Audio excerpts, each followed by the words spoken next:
Let's go ahead and jump right into this. President Trump appears to be running out of patience with John Thune, Senate Majority Leader. Trump wants the Save America Act passed before the midterms. Thune says the votes are not there. Trump wants the Senate to remain in Washington, basically until you figure it out, stay there. And Thune is still resisting any change to the filibuster that would allow Republicans to move without Democratic support. And now it seems as if other Republican senators are calling out John Thune for his lies. And so Thune may still have the title of Senate Majority Leader, but what this fight is exposing is a much larger question. Is he a leader of the Republican Party or merely managing and making excuses? And so as always, ladies and gentlemen, if you are enjoying the content, smash the thumbs up button. That's the best way you can let me know to stay locked in with future videos. Subscribe to the channel, and shout out to everybody, especially those who stay and watch to the very end. Let's go ahead and start right over here. Yeah, and so this thing has really been coming to a boil for quite some time now, but I would say it reached the boiling point at this rally that President Trump was at, and he told the audience, he told the crowd, anybody watching, call John Thune at the Senate and tell him to get this stuff approved. And so take a listen to this. Everybody call John Thune at the Senate. He's the leader of the Republican Party, and tell him to get this stuff approved. Terminate the filibuster and approve everything. Because the Democrats are going to do it. The Democrats are going to terminate the filibuster as soon as they have a chance. And then they're going to approve Puerto Rico and D.C. as a state. They got 4 more senators. They're going to end up with 12 more congressmen. They're going to get like 40 electoral votes. If they are allowed to do that, by that time I'll be sitting home. And I'm not a big crier. I don't think you want to see me cry, you know? There are some people, they do very well when they cry. But you don't want to see me cry. But I may be crying when I'll be sitting home and I'll say I told them they got to really terminate the filibuster, get everything approved right away. Because you're going to have a stoppage. You're going to have a stoppage in September. The Democrats won't approve everything. They become deranged. Yeah, so let's go ahead and break this part down right here, because Trump is warning Republicans of what's to come. September, very likely that Democrats will shut down the government. They did it last year, creating the longest government shutdown in U.S. history, ladies and gentlemen. And with the midterms right around the corner, what better way to pin and make Trump and the Trump administration and Republicans look inept at their job than to create another government shutdown where now, all the way leading up to the midterm, you have something to play off to say, see, look at everything around you. Look at everything that's caused by the Republicans and the Trump administration, and they'll spin it as a Republican shutdown when in fact we'll know that it's really the Democrats who are shutting it down. And so Trump is warning Republicans, John Thune, against that. But now let's go ahead and jump into this next part, ladies and gentlemen, because President Trump is urging and telling the Senate, hold on, wait a minute, no August recess. And so Senator John Thune is ready to send everybody away on vacation. Don't worry about it. We'll get to it when we get back. Unless the Democrats shut down the government first. But no worries. And so if they don't get this done then, and then come September, a government shutdown occurs, there's literally no hope. I mean, the clock is ticking right now already, but if they choose to go on vacation, it's basically not going to happen before the midterms for sure. And so let's take a look at this. On the Senate, on the SAVE Act, why do you want the U.S. Senate to stay in town? Shouldn't they be out across the country campaigning? What a stupid question. Shouldn't they be out and be campaigning, though? What a stupid question. For Jennifer to ask such a stupid, she's a smart person. I knew her all the way back in the Iowa days when she said Trump's going to win. And boy, was she right. So listen, why do I want it? The SAVE Act has to be done. They shouldn't leave town. I'm not going to stop them from doing it, but they should get the SAVE Act done. If they don't get it done, it's going to be a very bad thing for the party. And frankly, you know, if you look at it, the SAVE Act is going to be voted against by all Democrats, just so we know. We have some Republicans that I will not comment on, a few of them, probably 4, that we probably won't get the vote. I'd like to comment on them, but I have too much sense to do it. the Democrats are going to vote 100% against voter identification and proof of citizenship. 100%. Yeah, so there you have that. And so the reporter, and that was not a smart question, she asked the president, why do you want the Senate to remain in Washington? Shouldn't they be out campaigning? And so she wants the Senate to worry about their job security. Go out campaign, go kiss up to some donors, pucker up.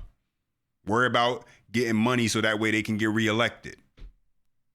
Instead of actually, doing the work of the American people, getting it passed. And she asked the president why he wants them to stay in Washington. So yeah, that was not a smart question. He wants them to stay there because he wants to get this passed. And if they can't get it passed, stay there until they get it passed. You don't deserve to just be able to leave town and go on a vacation. That way you can worry about how to keep your job secure when you can't even do your job in the first place. So yeah, I would agree. Stupid question, not smart at all. Connect the dots. But let's go ahead and jump into this next part, ladies and gentlemen, because John Thune, after hearing all of that, now doing damage control, after telling the president that he should be the one to whip up the votes. He should be the one working to persuade people. And so let's go ahead and take a listen to this, because this is where the excuses start to come. Now, let's go on recess. Let's take a full August recess, basically. Let's table it for now. Let's table this whole SAVE Act discussion for August. I need to go get more money so I can remain in the Senate. And then September, And so what is John Thune thinking? Democrats shut down the government? Who cares? So what? Is he thinking if they shut down the government, more time on recess, more away time for them? Don't got to be in Washington, more time to figure out how to hold on to their job? I don't know, but let's take a listen to this. He's got a lot on his wish list. He does. The main thing he wants, Sean, as you know, is the Save America Act, and that is something where, like I said, we've had multiple votes on it now. Not a single Democrat has voted for it. I think we continue to put him on the record, but we've had 5 different votes on it already. If we can get a chance to vote on it again, the best way to do that would be in a budget reconciliation bill, and that would enable us not only to get a vote on that in some form. It's not going to be everything the president wants. But also do something with the military, where we desperately need to ensure that our military has everything they need to deter and defend our country, and particularly with what's going on in the Middle East right now. And there's some stuff in there for agriculture. It's a bill the House passed, and it's no easy feat in the Senate. We don't have 50 votes for it today, but hopefully we can get there. Getting rid of the filibuster non-starter, you don't have the votes? Well, we don't, and I've actually I've had this conversation with the president many times, I think, as you know. And I actually suggested at one point that his team come up and sit down and visit with some of my colleagues. So they came up, met with about 20 Republican senators, and 15 were no on getting rid of the filibuster.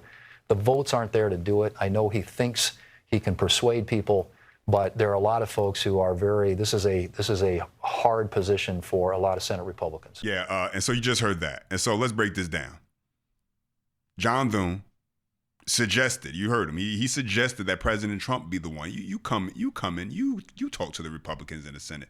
You try and convince them. Let's see how good you are at it. Not like the president doesn't already have a full plate. Not like he's not out here. Earlier this week, the clip I showed you of him at the rally, that's a campaign rally for a Republican candidate he was at. And so obviously President Trump, his plate is full, and John Thune is the Senate Majority Leader being key word. But you come in and do my job. I seem unable to get through to these folks. You give it a shot.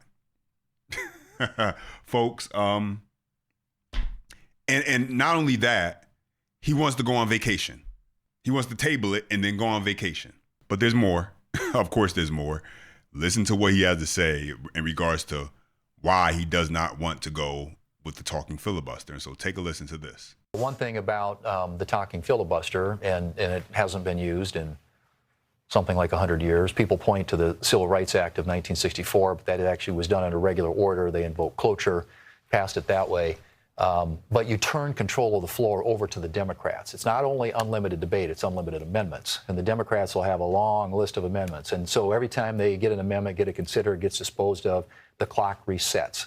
Every Democrat can give 2 hours of speeches, so that's 47 or times 2, 94 hours of speeches. and then every time you have a vote on an amendment, you go back, start all over again. So the Democrats, this is something that they're salivating over the opportunity to have, is a talking filibuster. So that isn't the best path in my view. And frankly, I don't think we probably have the votes in the Senate among Republicans even to get on a talking filibuster. But I do think we have a possibility through budget reconciliation to get some of this done. You could go either way. One thing about the talk. Yeah, so let's go ahead and break this down, because at this point, ladies and gentlemen, John Thune can't be trusted. I mean, he can't even be trusted to give you historical fact. And instead, he wants to kind of twist it in order to kind of say, well, it hasn't been used in hundreds of years anyway, this filibuster thing, and it wasn't even used during the civil rights the way people are saying. So, but let's take a look at this real quick, ladies and gentlemen, and see what John Thune is talking about. And so this says right here, landmark legislation, the Civil Rights Act of 1964. Not going to read everything, just going to kind of give you the most important parts of it. The longest continuous debate in Senate history took place in 1964 over the Civil Rights Act. This was following the assassination of President John F. Kennedy, who had proposed the legislation. And so when you go, I'm going to jump down now. On February 10th, 1964, the House voted in favor of the bill. Then the bill arrived in the Senate, where Majority Leader Mike Mansfield placed it directly on the Senate calendar. And then, once Mansfield moved to take up the measure, you had Southern senators launched a filibuster against the bill. The Senate debated the bill for 60 days, including 7 Saturdays. That's why they don't want to go ahead and get rid of the filibuster. That's why they don't want to use the talking filibuster. More concerned about not being able to work on a Saturday. At the time, a 2/3 vote, or 67 senators was required to invoke cloture and cut off the debate in the Senate. That's what you heard Thune talking about. Since Southern Democrats opposed the legislation, votes from a substantial number of senators in the Republican minority would be needed to end the filibuster. And then you go down here, this is what Thune was trying to say in a roundabout way, how cloture was the reason why civil rights got passed. On June 10th, a coalition of 27 Republicans and 44 Democrats ended the filibuster when the Senate voted 71-29 for cloture, thereby limiting further debate. Yeah, and so my read on it, at least, as someone just reading this right now, it was the talking filibuster that propelled everything that allowed cloture to be possible. But you ask John Thune, not so much so. But that's not all, ladies and gentlemen. Let's jump right here. This is probably why now he has Republican senators who are opposing, who are revolting against John Thune, because they hear the lies. And Mike Lee is one of those senators who is leading the charge. And he says, my colleague from South Dakota suggests here that the talking filibuster hasn't been used in a century, and that it was not used to pass the Civil Rights Act of 1964. You just heard me read off, and so clearly that was not the case. But let's hear what Mike Lee has to say. He's mistaken. As I've explained to the entire Senate GOP on multiple occasions, the talking filibuster was used effectively to break the weeks-long filibuster mounted against the Civil Rights Act of 1964. Leader Thune and others point out that the Senate ultimately invoked cloture on the Civil Rights Act, and on the basis wrongly concluded that the talking filibuster was not the tool used to achieve that victory. This argument ignores the fact that this is how the Senate closed a staggering 30-vote cloture deficit in 1964. After many weeks of fighting a losing battle, filibustering senators predictably started to lose their resolve. I mean, 7 Saturdays would do that to you, right? To hold up to the bill indefinitely, especially when they realize how hard they have to work to keep the effort alive. So they started proposing and supporting amendments to the bill to make it more palatable and help them save face. I still maintain this is a viable approach that could work well, even better in the context of the Save America Act, especially considering that this bill is less complicated, less controversial with voters than was the Civil Rights Act, and currently has a cloture deficit of only 10 votes. Tiny compared to the 30-vote deficit faced by the Civil Rights Act of 1964. My colleague also mistakenly suggests that the Senate Republicans would have to vote to enforce the talking filibuster. That simply isn't true. No vote is required for this step. All we need is a majority leader willing to announce that we're getting on the bill and that we will continue to debate it until it passes.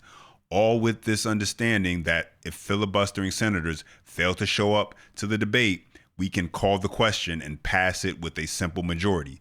That understanding, in turn, is what motivates the filibustering senators to show up and speak. Also, what naturally causes them to tire of the exercise after a few weeks, ladies and gentlemen, at which point they start looking for a face-saving off-ramp. Finally, Leader Thune suggests that the talking filibuster would be thwarted by being reset every time Democrats offered an amendment. There's a valid point in there, but it's not a good reason not to invoke the talking filibuster. It appears he's referring to indirectly a paragraph of 1A Senate Rule 19, the two-speech rule. While offering a new amendment can create a new question under longstanding practice, the September 25, 1986 president narrowed how rigidly the two-speech rule is applied by clarifying that many procedural actions do not count as speeches at all, particularly in light of that 1986 clarification. It's been a long time since I've suggested we consider rigid enforcement of Rule 19 two-speech limit as part of a talking filibuster strategy for the Save America Act. We don't need it, nor was the rule aggressively enforced during the Senate consideration of the Civil Rights Act of 1964. Majority Leader Mike Mansfield, at that time, correctly focused on requiring actual debate from filibustering senators, rather than looking for technical ways to shut down the debate. To give credit where credit is due, I appreciate what Leader Thune said in this interview about the possibility of passing some iteration of Save America's using budget reconciliation, a procedure in which there is no 60-vote cloture hurdle. I've been skeptical of this approach in the past, but I'm starting to believe the Save America Act has more budgetary features than I initially considered possible. That said, reconciliation is fraught with all kinds of problems, challenges, risks, and uncertainties. Also, failure can be too easy to blame on the parliamentarian. I'm open to considering the reconciliation path, but we should make this decision with our eyes open. To do that, we need to separate fact from fiction when it comes to the talking filibuster. And so, yeah, as he said, this is something that is not as complicated as what the Civil Rights Act of 1964 was. Polling finds over 80% support the Save America Act, citizenship and voter ID requirements when you ask the American people if they want secure elections. And so this is not as controversial as the mainstream media, as Democrats want to make this out to be. But take a look at this. This one comes from the Morse Report. I came across this also. And this has a lot to do with John Thune making the excuse that there isn't any time. They don't have the time. They don't have the votes. Despite Senate Leader John Thune claiming that the Senate doesn't have time to pass the Save America Act, the Senate is going to spend 68.6% of the rest of the year on recess, ladies and gentlemen. Understand this, ladies and gentlemen. What are we in right now? I mean, we're in the last week of July at this point, with August, September, October, November, December. Still have 5 months remaining. And so a little bit less than half the year remaining. And the Senate will spend 68.6% of that time not doing the work of the American people in Washington. Instead, they'll be out working to make sure they can hold on to their job, campaigning, going to kiss donors, puckering up to donors, doing that sort of thing, so that way then they could make sure they get reelected. And so just take a look at this. August is a wash. Red days, Senate not in session. And so basically, if it goes the way John Thune wants, come the 8th, the 7th is the last day, August 7th, that first Friday in August, right around the corner. And they're not back until the 1st of September. And as President Trump had already warned them, Democrats will shut down the government. He's warning them. And so basically you're talking about they want to go away for vacation. So August would be a wash. September, Democrats will shut down the government. So then it will be a complete wash. No chance of getting it passed. And so, yeah, this is crunch time right now. I mean, just kind of taking a look at this calendar, this is absolutely wild. I mean, they're off how many days in October? 1, 2, 3 full weeks, basically, in a couple. Wow. November, you understand you got the midterms coming up. That whole week, first week of November, they're off. And then, you understand Thanksgiving week, yeah, they're off then, understandable. Christmas week, they're off then, understandable. But wow, it's a lot of off days. Between August 1st and December 31st, days scheduled in recess, 105. Days scheduled in session, 48. That is in a 153-day period, ladies and gentlemen. I mean, listen, looking at this makes me think that you got to give President Trump even more credit now. Because, I mean, every time you look, I mean, he's working. He's doing something. He's staying active. You can't deny that. He is not a lame duck president like Biden, who was basically just never seen doing anything. I mean, he's out, whether it's out here campaigning for candidates in battleground states or obviously dealing with geopolitical politics or domestic affairs, he's doing something. Meanwhile, the Senate is looking for 105 days of recess.